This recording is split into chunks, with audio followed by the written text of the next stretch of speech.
अमरावती शहर के नागपुरी गेट चौक स्थित शाम 4 बजे के आसपास क्षेत्रवासियों का मेला सा जमा हो गया था। इस मेले के चलते शहर का यातायात जाम हो रहा था। इसी के बीच यातायात को सुचारू करने हेतु अमरावती शहर पुलिस उपायुक्त सागर पाटिल के साथ में पुलिस में के दूसरे भी आला अधिकारी नजर आए और यह सबके सब मिलकर यातायात को सुचार कर रहे थे। लेकिन इस बीच में अमरावती शहर में जहां इस वक्त मतदान की प्रक्रिया शुरू है, दोपहर 3 बजे तक के आंकड़ों के अनुसार अमरावती शहर में अब तक 39% मतदान हो पाया है, जो काफी कम बताया जा रहा है। लेकिन इन सभी के बीच में राष्ट्रवादी के कुछ बड़े पदाधिकारी भी चांदनी चौक पर नजर आए और उन्होंने अपनी जीत के बारे में अपनी प्रतिक्रियाएं दी। लेकिन इन प्रतिक्रियाओं के बीच में एक बात यह है कि जिस प्रकार से मतदान का प्रतिशत गिरा है,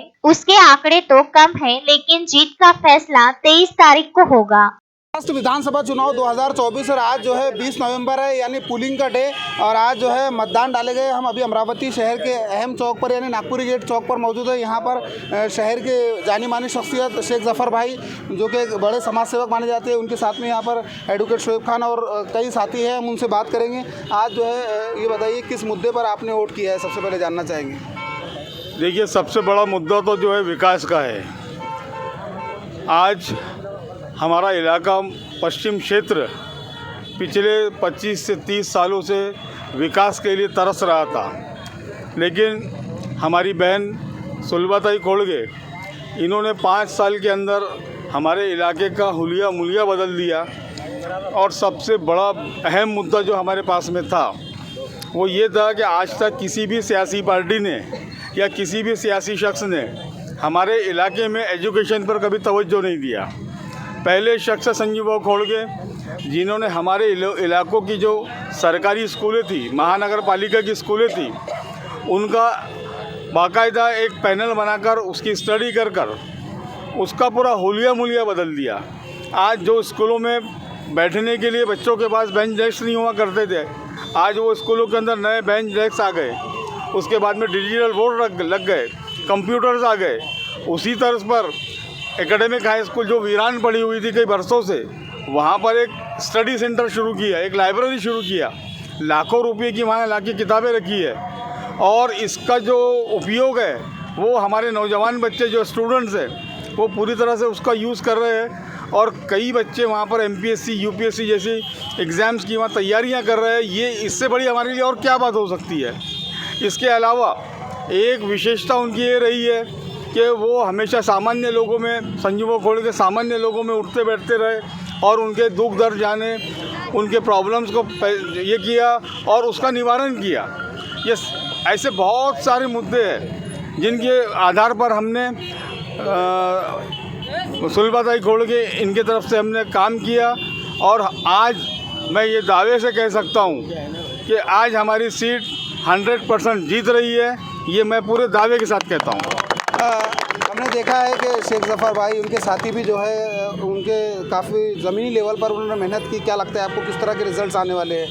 देखिए, जाहिर सी बात है, मेरे छोटे भाई शेख जफर, इनका सियासत से कोई नया ताल्लुक़ नहीं रहा है। ये ख़ुद 2 मरतबा माजी उप महापौर रह चुके हैं यहाँ के, 3 मरतबा नगर सेवक रह चुके हैं। इनकी वालिदा ख़ुद यहाँ से नगर सेविका रही। इनके वालिद मरहूम शेख जब्बार साहब, जिनको पूरा शहर जानता है, ये एक सियासी फैमिली से बिलोंग करते हैं। और लेकिन पिछले 15 सालों से शेख जफर को जो एक प्लेटफॉर्म देना चाहिए था, कांग्रेस पार्टी ने वो कभी नहीं दी उनको, बल्कि उनके साथ में एक दमन वाली राजनीति अपनाई, उनको सामने आने नहीं दिया। ये डर के मारे कि कहीं ये शख्स आगे ना निकल जाए, ये डर के मारे उन्होंने उनको हमेशा दमन किया।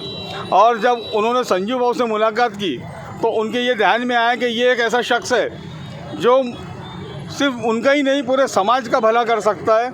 और पूरे समाज की भलाई के लिए उन्होंने और हमने मिल के ये फैसला किया और हम संजीव भाऊ खोड़गे साहब के साथ जुड़े, राष्ट्रवादी पार्टी के साथ जुड़े।